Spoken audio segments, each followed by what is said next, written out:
सकरन शाख जे पुछड़ी जा आबादगार पानी चोरी ख़िलाफ़ ऐं इरीगेशन करप्ट अमले ख़िलाफ़ मुसलसिल सख़्त एहतजाज कंदा रहिया आहिनि। असां पुछड़ी जे आबादगारनि खे पाणी जो फुड़ो नथो नसीब थिए, असांजूं ज़मीनूं गैर आबाद कयूं आहिनि, महांगाई चोट चढ़ी वई आहे, असीं वञूं त आख़िर वञूं केॾांहुं? इहे वीचार आहिनि उमर ख़ान लुंड जा, जेको तमामु सरगर्म आबादगार अॻुवाण आहे। अचो त साणस वधीक ॻाल्हि ॿोल करियूं। पाणी जे हवाले सां हींअर कमु कयो पिया आबादगारनि सां गॾिजी करे, इन में कुझु तव्हांखे कामयाबियूं मिलियूं? साईं इंशाअल्लाह असांखे कामयाबी तुंहिंजी इहा ई आहे जो असां आस पंहिंजो समाज में वेठा शाख पंध लॻी पिया, मथे वाटर खुलियूं पियूं आहिनि। एतिरो छो आहे त को ॾिसण त आयो आहे न, ॿुधण त आयो आहे न।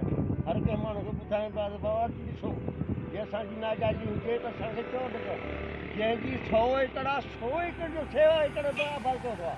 बाबा तूं 100 एकड़ त असांखे 50 एकड़ जो पाणी तूं थो पी न, पोइ कहिड़ा वञे पाणी? मतिलबु हुनजी सॼी आबाद छारियूं कम त हर शइ हुनजी कयो रहंदा। असां वटि जेका 50 एकड़ घर आबाद कहिड़ा विझूं?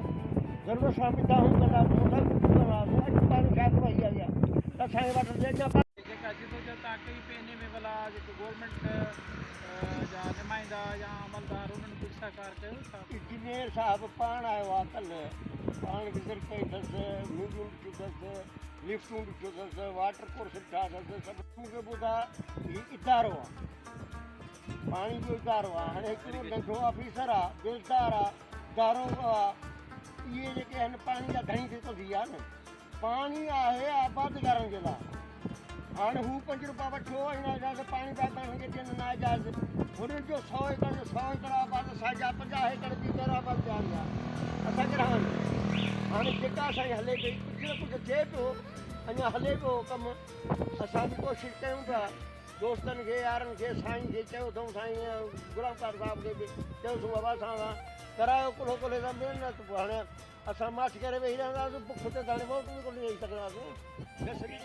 या पाड़े जे कंहिं कमीअ खे ख़बर त कान पवंदी न, दादा सूमर ख़ान खे केतिरो ॾुख आहे, बुख आहे, छा हिन खे तकलीफ़ आहे, छा आहे।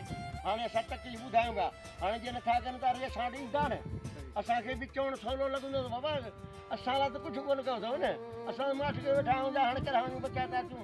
हाणे इहा कराची मोकिलियूं छोकिरा, हिते त का जॻह ई कोन्हे, न नौकिरी आहे न पाणी आहे, माल लाइ पाणी कोन्हे, त असां फसलूं किथां खाईंदासीं, गाह बि कोन्हे, का शइ बि कोन्हे, केॾा वञूं? हाणे ज़ाहिर आहे त असां छोकिरा या कराची मोकिलियूं, हैदराबाद ते मोकिलियूं, उहो बि असां वटि वरी भाड़ा महांगा थी विया न, उहो किथे कंदा।